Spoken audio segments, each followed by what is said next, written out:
भारतामध्ये पहलगाम हल्ला झाला, ज्यामध्ये 26 निरपराध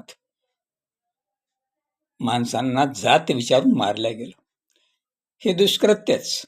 आणि त्याला उत्तर म्हणून भारतानं जो स्ट्राईक केला, त्या स्ट्राईकमध्ये भारतानं फार मोठा गोगोबा केला की आम्ही त्यांची 9 एअरबेस उडवून दिले, पोलीस चौक्या उडवून दिल्या, दहशतवादी तळ उडवून दिले. स्वागत आहे त्याचं. पण त्याचवेळी भारताचं झालेलं नुकसान हे मात्र भारतीय पंतप्रधान किंवा संरक्षण मंत्री सांगायला तयार नाहीत. कारण ज्याप्रमाणे तुम्ही पाकिस्तानचं नुकसान दाखवता, त्याप्रमाणे आपलं किती नुकसान झालं हे दाखवण्याची जबाबदारीसुद्धा या सरकारची आहे.